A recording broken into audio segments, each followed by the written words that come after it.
हम सभी जानते हैं भगवान श्री कृष्ण और राधा के प्रेम के बारे में। उनके बीच में अटूट प्रेम था और उन्होंने इस धरती पर प्रेम का सही अर्थ बताया था। श्री कृष्ण ने कहा है, सच्चा प्रेम वो होता है जिसमें दूर रहने के बाद भी हर पल दिल में उसी इंसान का नाम हो।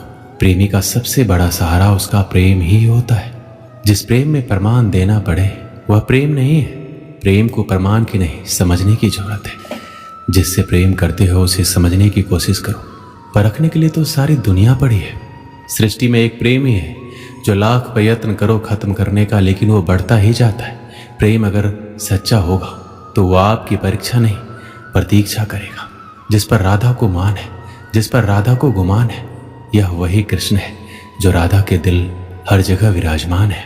समय देख कर नहीं, समय देकर प्रेम करना सीखो।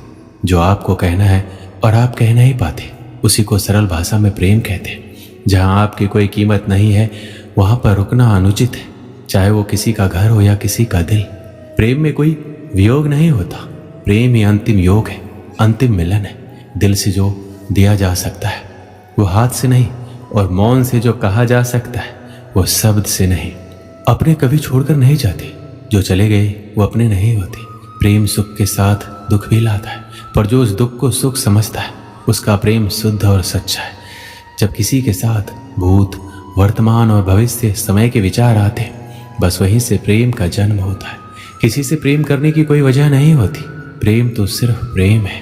यदि वजह है तो वो प्रेम नहीं, पसंद है। जो मनुष्य मनुष्य से प्रेम नहीं कर सकता वह परमात्मा से कभी प्रेम नहीं कर सकता। सब कुछ झूठा हो सकता है मगर प्रेम में बहाए आंसू नहीं। प्रेम और आस्था दोनों पर किसी का जोर नहीं। ये मन जहाँ लग जाए वहीं ईश्वर नजर आता है। प्रेम में दर्द हर एक को मिलता है, बस जो सह जाता है वो प्रेम निभा जाता है। मुक्ति की इच्छा का अंत हो जाना ही मुक्ति है, और प्रेम की तलाश का अंत हो जाना ही प्रेम है। हर एक चीज तब तक सुंदर है जब तक आप उसे प्रेम करते हैं। कभी कभी उनसे भी दूर होना पड़ता है जिनके साथ हम पूरी जिंदगी गुजारना चाहते हैं। जिंदगी में सच्चे प्रेम का मतलब सिर्फ वही जानता है जिसने कभी सच्चा प्रेम करके खो दिया हो। प्रेम तो आखिर प्रेम है, आज नहीं तो कल जरूर होगा। प्रेम में स्वतंत्रता दी जाती है, अधिकार नहीं पाया जाता। प्रेम का अर्थ है सभी सुख दुख और मोह से परे रहना। शादी के बाद किसी और से प्रेम करना गलत है, तो प्रेम होने के बाद किसी और से शादी करना भी गलत है। प्रेम एक पिंजरा है जहाँ सिर्फ प्रकाश से प्रकाश दिखाई देता है, परछाई नहीं। प्रेम मानवता का दूसरा नाम है। प्रेम शरीर या सुंदरता देखकर नहीं होता, प्रेम हृदय से होता है।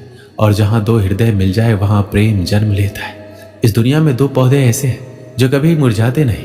अगर वो मुरझा जाए तो उसका कोई इलाज नहीं। पहला निस्वार्थ प्रेम और दूसरा अटूट विश्वास। परमात्मा सभी को एक ही मिट्टी से बनाता है, बस फर्क इतना है कि कोई बाहर से खूबसूरत होता है तो कोई भीतर से।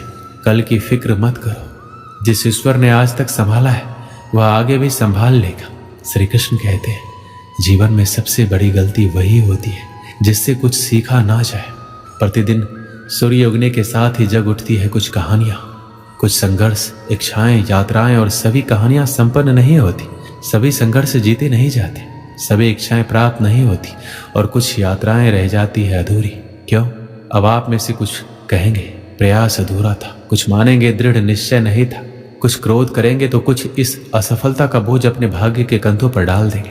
परंतु इन सब का कारण केवल एक तत्व की कमी है, और वो कमी है 2.5 अक्षर की, जो है प्रेम। प्रेम ना शास्त्रों की परिभाषा में मिलेगा, ना शास्त्रों के बल में, ना पाताल की गहराइयों में, ना आकाश के तारों में। तो ये प्रेम है कहाँ, कैसे पाया जाता है? श्री कृष्ण कहते हैं, किसी भी वस्तु को बांध सकने के लिए किसी बंधन का, किसी रस्सी का होना आवश्यक है, परंतु इस रस्सी को बांध सकने का शक्ति कौन देता है? वो धागे जिनसे टूटकर ये रस्सी बनी है। अब बताइए, प्रेम को किस रस्सी से स्वयं तक बांधेंगे आप? प्रेम बनता है विश्वास से, और विश्वास की डोरी के धागे सत्य के धागों से बुने जाते हैं। अब सवाल ये उठता है कि सत्य क्या है? वो जो हमने देखा, वो जो हमने सोचा? नहीं, हमारा सत्य वो है जिस पर हमने विश्वास कर लिया, और विश्वास वो जिसे हमने सत्य समझ लिया। वास्तविकता में सत्य और विश्वास एक ही सिक्के के दो छोर हैं। जहाँ सत्य नहीं वहाँ विश्वास की नींव नहीं, जहाँ विश्वास नहीं वहाँ सत्य अपना धरातल खो देता है। तो यदि किसी को सत्य जानना है तो विश्वास कीजिए, प्रेम का धरातल बन जाएगा, मन प्रसन्न हो जाएगा। जब प्रेम की बात आती है, हम सबसे पहले मन में एक नायक और नायिका का चित्रण कर लेते हैं। क्यों आपके साथ भी यही होता है ना? पर क्या प्रेम केवल नायक नायिका के आकर्षण का बंधन है?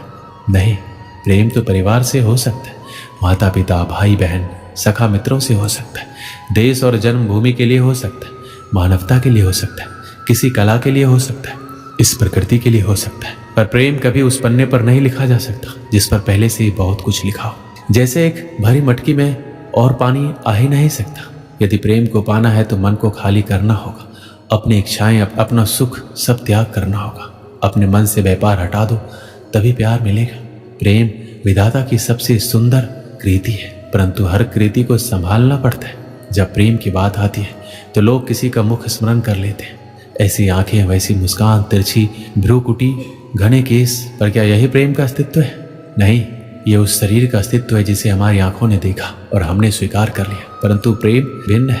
प्रेम उस वायु की भांति है जो हमें दिखाई नहीं देता, किंतु वही हमें जीवन देता है। संसार किसी स्त्री को कुरूप कह सकता है क्योंकि वो उसे अपने तन की आंखों से देखता है, पर संतान उसी माता को संसार में सबसे सुंदर समझता है क्योंकि वो भाव से देखता है। तन की आंखों से देखोगे तो वैसे ही पहचान नहीं पाओगे जैसे राधा मुझे पहचान नहीं पाई। इसलिए यदि प्रेम को पाना है तो मन की आंखें खोलो और प्रेम से कहो राधे राधे। एक व्यक्ति अपने जीवन में बहुत परेशान था। सब कुछ होने के बावजूद भी वह खुश नहीं रह पाता था। एक दिन वह अपने गुरुजी के पास गया और अपनी समस्या बताई। उसने कहा, गुरुजी, मुझे सफलता प्राप्ति के लिए मेहनत और लगन से काम करने की सलाह दी थी। मैंने वैसा ही किया और आज मैं अपने जीवन में सफल हूँ। मेरे पास गाड़ी, बंगला, पैसा और ऐशो आराम के सारे साधन हैं, फिर भी मैं खुश नहीं हूँ। मुझे लगता था सफलता प्राप्त कर लेने से सुकून मिल जाएगा, लेकिन मेरे जीवन में वो सुकून नहीं है। मैं खुशी और सुकून से भरा जीवन चाहता हूँ। गुरुजी, आप मेरा मार्गदर्शन कीजिए। गुरुजी ने उसकी बात ध्यान से सुनी, फिर मुस्कुराते हुए घर के कमरे में चले गए। थोड़ी देर बाद जब वो बाहर आए तो उनके हाथ में 3 गेंदें थी। एक गेंद कांच की, एक चीनी मिट्टी की और एक गेंद रबर की थी। वो गेंदें उस व्यक्ति के हाथ में देकर वो बोले, बेटा, मैं तुम्हारी समस्या का समाधान तुम्हें बताऊंगा, लेकिन उससे पहले तुम्हें एक छोटा सा काम करना होगा। जो गेंद मैंने तुम्हें दी है उन्हें तुम अपने हाथों में लेकर एक के बाद इस तरह उछालते जाओ कि एक समय में कम से कम एक गेंद हवा में जरूर रहे। व्यक्ति उन गेंदों को हवा में उछालने लगा। वह एक गेंद हवा में फेंकता तो 2 गेंद उसके हाथों में रहती। जब हवा में उछाली गई गेंद नीचे गिरने वाली होती तो वह हाथ में रखी गेंदों से एक को हवा में उछालकर उस गेंद को पकड़ लेता। यह सिलसिला इसी तरह चल रहा था। इसी तरह गुरुजी के कहे अनुसार एक समय में एक गेंद हवा में अवश्य रहती थी। कुछ देर बाद एक ऐसा समय आया जब चीनी मिट्टी की गेंद हवा में थी और कांच और रबर की गेंद उसके हाथ में थी, लेकिन इस बार उसका सही संतुलन नहीं बन पाया और हवा में उछाली गई चीनी मिट्टी की गेंद नीचे ही जमीन पर गिरने लगी। चीनी मिट्टी की गेंद सबसे ज्यादा कीमती थी, इसलिए उस व्यक्ति ने सोचा जब 2 ही गेंद जमीन में गिरने से बचाई जा सकती है तो चीनी मिट्टी और कांच की गेंद को बचाना ज्यादा सही है।